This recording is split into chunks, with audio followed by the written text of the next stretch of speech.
everybody, welcome to Midpoint. So as many of you know, I used to teach kindergarten for 12 years and it was a lot of fun, but it was a lot of work as well. We would spend the first few weeks just going over how to sit in a chair, how to sit on the carpet, how to line up in line, how to turn the light off, how to snap a marker cap on. There was all those little things that we would teach them before we even started teaching numbers and letters and reading, all those things. But throughout the year, one of the things that we taught them was character building, morals, how to just be a good person, how to be a friend, what that looks like, how to be a good citizen, all those things. So one of the activities that we did throughout the year was I would take a piece of paper that looked like this, and you could either cut it or you could fold it. And we would go around the room and we would share one negative comment to this piece of paper. Okay, we pretend like this very smooth piece of paper was a person. And we would say things like, I don't want to sit with you at recess today or at lunch today. Or, nah, I don't want to play with you today. Or, I don't like that jacket that you're wearing. Or, you cut your hair and it does not look good. I mean, we would just say all kinds of things, age appropriate, obviously. But we would say all those things. And every time that one of the kids would say something negative to this paper, they would crumple it or cut it, one of the two. So then I would take the paper back.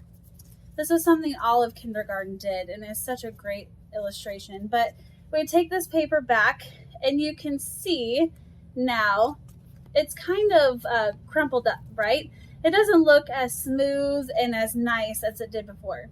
So once we did that, the paper was kind of messed up a little bit, we would stop and say, okay, now I want you to say something nice to the paper.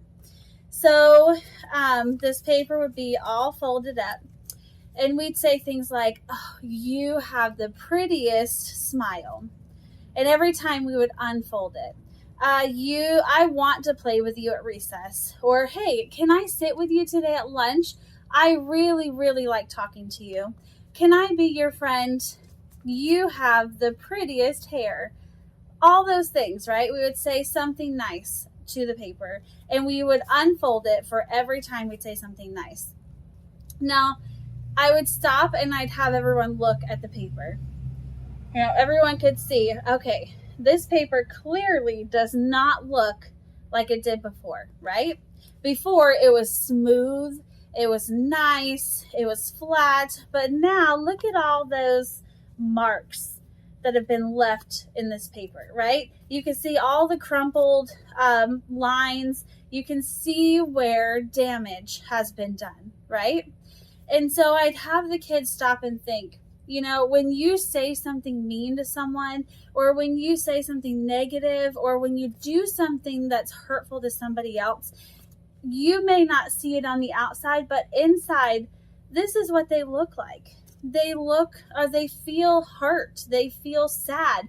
They feel, there's damage that's done inside when you do something or say something to somebody like that.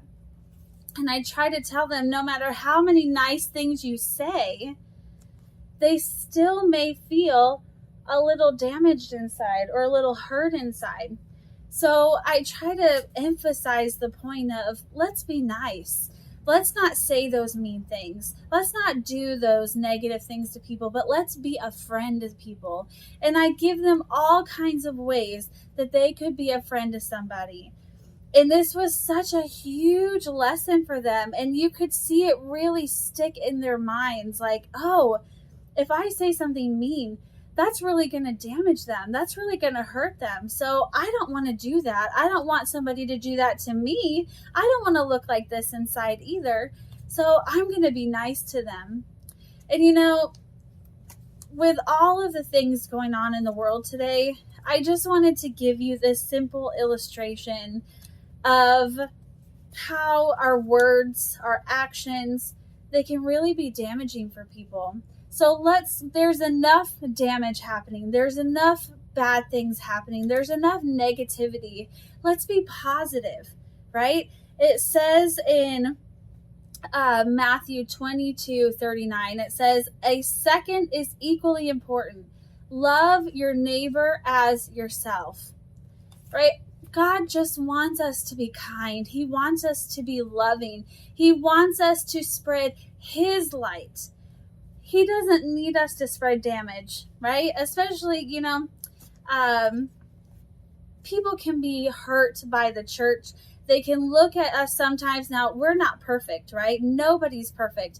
But they can sometimes look at us and say, well, you're just a hypocrite because you claim you go to church, but then look at what you just said or look what you just did. And that can turn them away completely from church. We don't want to do that. We don't want to be that way to somebody. So let's be kind. Let's love our neighbor as ourselves, and let's just go out and spread Jesus's light in this world. There's enough negativity. There's enough damage happening. Let's spread some cheer, some light, and let's just be the salt and light in this world that God has asked us to be. I hope you have been encouraged. Please join us right here next week at 8 p.m. for Midpoint. Have a blessed and fantastic week.